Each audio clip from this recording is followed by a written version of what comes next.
My own mother. Betrayed me and almost took everything from me, but I turned pain into victory and power. I never thought a single day could change my life so much. It was an ordinary Sunday, and I woke up with that strange feeling of emptiness, unsure of what was to come.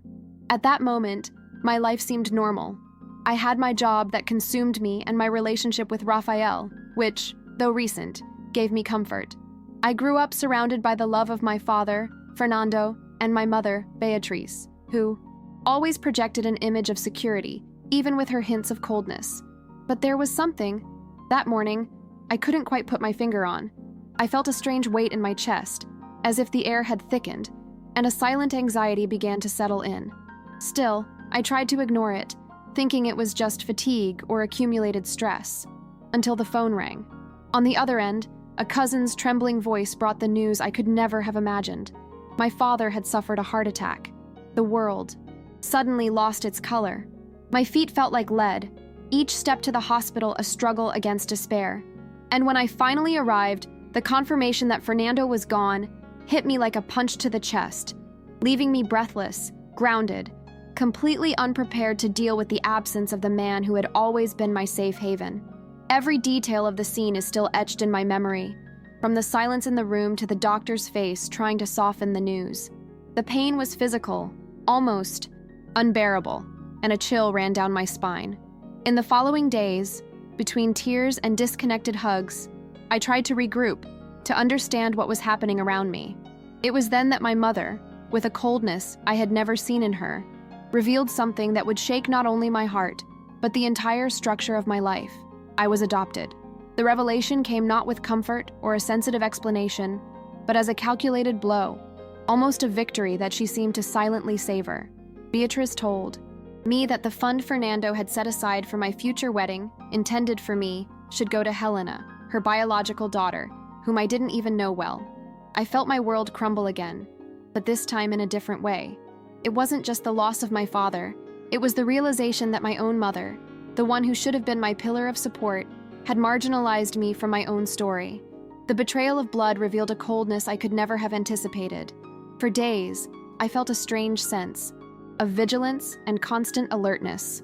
I watched my mother and Helena, trying to decipher their intentions, perceiving how every gesture and word was designed to belittle me. Beatrice, previously distant with her occasional coldness, now transformed her attention into manipulation. She treated me with disdain, waiting for me to show weakness or dependence. I, however, decided to stand my ground, feigning vulnerability only to observe, analyze, and plan. Each interaction became a silent study. How they would react, what Beatrice's next steps would be, and how I could protect what was rightfully mine. The feeling of being surrounded by invisible enemies kept me alert, but also awakened a quiet courage, an almost iron determination not to give in. It was a delicate balance, appearing fragile to avoid being attacked, but keeping my mind sharp to act at the right moment. Every look from my mother, every calculated smile from Helena, reminded me of the injustice they were trying to impose. I began to reflect on everything my father had done for me. Every piece of advice, every gesture of care, every preparation for my independence. He always valued justice and the protection of those he loved, and I needed to honor that trust. With each step, I became more aware that my fight wasn't just for the fund or the material inheritance, but to prove to myself that my existence, my dedication, and my love for him were valuable. In this initial phase, the tension was almost unbearable. I found myself torn between grief, disbelief at the revelation, and the need to plan a strategic response. Every conversation with my mother was a test. Every gesture from Helena a reminder that I would need to be patient, cunning, and resilient. That's when I realized that the real battle wasn't in what they could take from me materially, but in my ability to maintain my dignity, my clear mind, and my heart intact in the face of coldness and manipulation. I began mentally writing down action, plans, possible scenarios, and preparing myself for the decisive moment, the reading of the will. There, I knew, my father's justice would finally be revealed. The days following the funeral were a continual test of my patience and emotional resilience. Every time my mother looked at me, I felt the coldness in every gesture, as if my presence were a nuisance she merely tolerated. Helena, on the other hand, was blatantly pampered. as if she were being rewarded for simply existing. The situation was suffocating, and inside I felt a silent rage that threatened to explode at any moment. So, I took a deep breath, swallowed back tears, and put on a restrained smile, while my mind worked incessantly on every possibility of defending and reclaiming what was mine. I began to notice patterns of behavior, signs of manipulation, and this gave me a silent advantage. Every word, every gesture of Beatrice and Helena was mentally noted, as if I were preparing a detailed map of hostile territory. Meanwhile, I still had to deal with the grief of losing my father. Fernando had always been my anchor, my safe haven, and now I was alone, even surrounded by people. The emptiness I felt was overwhelming. Night was falling, and with it, the loneliness became almost physical, tightening my chest. But in that silence, something began to grow within me. The certainty that I needed to honor his memory by acting with intelligence, strategy, and strength. I decided that my pain would not be in vain. It was as if each tear shed strengthened an invisible foundation of resilience, which I would only begin to fully realize later. Waiting for the will became a period of almost unbearable tension. Every detail of my mother's routine was monitored with surgical attention. I knew she expected me to depend on her emotionally, to cede my rights, and to have my trust manipulated. But deep down, I felt a silent force telling me that my father had foreseen everything. He was always meticulous and cautious, and I trusted that his instructions would protect me. Amidst this whirlwind of emotions, I realized that something inside me was changing. Raphael became my safe haven, a silent support that helped me not lose my temper in the face of provocations. With his presence, I began to realize that I was not alone, that I could fight and survive even in the face of my mother's coldness. Then, finally, the day of the will reading arrived. The tension in the air was almost palpable. My mother was confident, Helena seemed curious and impatient, and I maintained a calm expression, as if nothing could shake me. I absorbed every word of the lawyer with rapt attention. And then came the decisive moment, the revelation that all the assets, the house, and the fund intended for my wedding would go entirely to me. My heart raced, a mixture of relief, justice, and triumph. Fernando had foreseen everything, protected me even beyond death, and in that moment, I felt a deep connection with him, as if his invisible hands were guiding me to finally take my place and my strength. When the lawyer announced that everything would be mine, I felt a wave of relief mixed with disbelief. My mother turned pale, as if she'd been dealt a blow she couldn't shake, and Helena looked at me, unsure how to react, her eyes filled with surprise and a touch of silent anger. It was at that moment that I realized my father had, in fact, thought through every detail, anticipating Beatrice's manipulation and ensuring that I wouldn't be at their mercy. I felt an overwhelming emotion, justice, love, and care concentrated in every word he left in the letter. Reading his lines, I realized he wanted to teach me something beyond inheritance. That family is measured by love, dedication, and the bonds built, not by blood. The tears came as a suppressed relief, but this time accompanied by strength. For the first time since the funeral, I felt like I was in control. My mother's reaction was silent, but tense. She tried to maintain her composure, but every gesture betrayed frustration and disbelief. Helena, on the other hand, seemed lost, unable to comprehend how her expectations had been dashed. It was a strange feeling to observe this shift in power. The woman who had always manipulated me was now powerless against my determination and my father's legacy.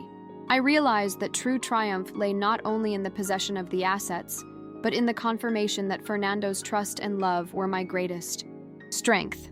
I felt an unprecedented clarity. Grief might exist, but it would not paralyze me. It was time to take control and transform pain into action.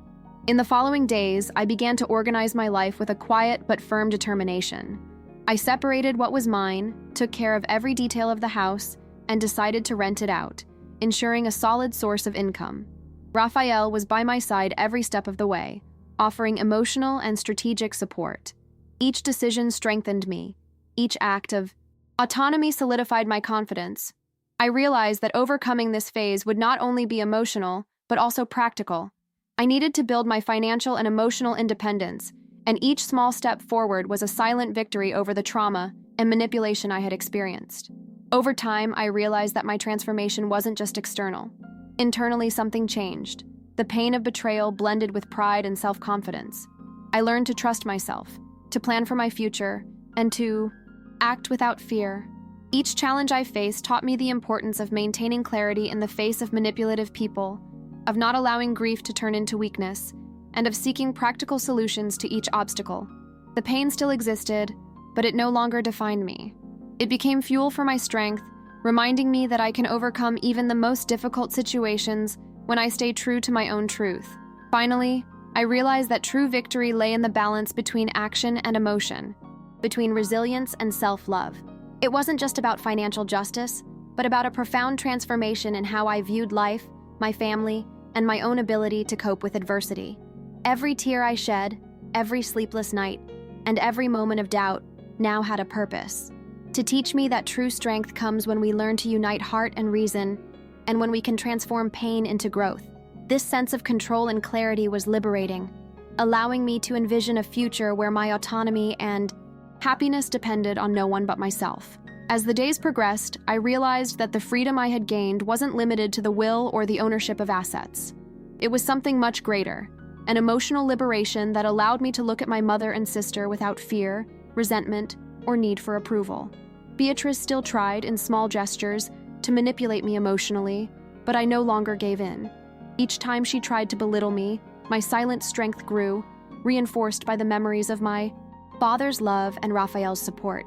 For the first time, I felt I could breathe, make decisions without guilt, and set clear boundaries, and this profoundly transformed my self-esteem and my relationship with the world around me.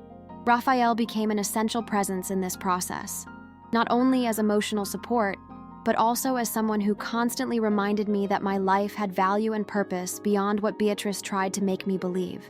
Together, we made concrete plans for my future: investments, career plans, and even small changes to the house so I could generate consistent income. The confrontation with Helena, though indirect, was also transformative. She still tried to assert herself, but my firm and calm stance left her speechless. It wasn't about humiliating or winning out of vanity, but about showing that my place in the world wasn't defined by blood, but by effort, love, and dedication. Each time I interacted with her, I felt my emotional maturity grow. I could remain calm, rational, and confident, even in the face of subtle provocations. The sense of balance was liberating, because finally, I didn't need to prove anything to anyone, just live according to my truth and values. As time passed, I realized that the pain of loss still lingered, but it had become a silent fuel. Every memory of my father reminded me that I needed to honor his memory with concrete actions, not just feelings. This awareness helped me stay focused on my goals, make firm decisions, and consolidate my autonomy. The internal transformation was as significant as the external changes. I was rebuilding my life on solid foundations, learning to deal with coldness, manipulation, and loss without losing my essence. Ultimately, the greatest lesson I learned from this difficult period was that strength is not the absence of pain, but the ability to act despite it. Over time, I realized that my independence wasn't just financial, but emotional. I could look at my mother and sister without fear or resentment, maintaining a firm and calm demeanor. Every manipulative gesture from them no longer shook me. I had learned to protect myself, recognize patterns of control, and speak out without having to raise my voice. The feeling of freedom was unprecedented, as if I had finally emerged from a dark labyrinth and discovered my own path. Raphael continued to be my constant support, but in a balanced way, not to control or replace my strength, but to remind me that I was not alone. Together, we made concrete plans, such as renovating the house to generate rental income, investing in new professional projects, and organizing my finances with confidence. Each practical achievement became proof that I could survive and thrive, even in the face of my mother's coldness and manipulation. I was building my own life, grounded in my father's memory and the strength I discovered within. My relationship with Helena also changed naturally. There was no longer any competition or resentment. I maintained my space without needing to be aggressive. I realized that my emotional balance and firm stance were enough to neutralize any attempts at intimidation or control. This showed me that true strength lies not in direct confrontation, but in remaining whole, aware, and self-assured. I could finally relate to my family without fear or anxiety, only with clarity about my limits and values. This emotional maturity was undoubtedly one of the greatest achievements of this phase. Reflecting on everything, I realized that overcoming adversity isn't instantaneous or miraculous. It's built step by step, with resilience, planning, and courage. Every tear, every night of anguish, and every moment of doubt were essential in teaching me something about myself and how to deal with loss, betrayal, and manipulation. The experience showed me that true power comes from the balance between mind, heart, and action, and that it's possible to transform pain into strength without losing one's essence. I learned to trust myself, to value my autonomy, and to understand that family is those who love, support, and respect us, not just those who share our blood. Today, I feel stronger, more aware, and more prepared to face any challenge. My life, though still marked by longing and grief, is now built on my own choices, emotional freedom, and financial independence. I've learned that it's possible to transform painful situations into opportunities for growth, and that true victory lies in the ability to rise up with dignity, clarity, and self-love. Every step taken, every firm decision, and every practical achievement are proof that pain doesn't define our lives, but rather our ability to overcome and create our own path. And that's how I continue, honoring my father, building my story, and living according to my truth.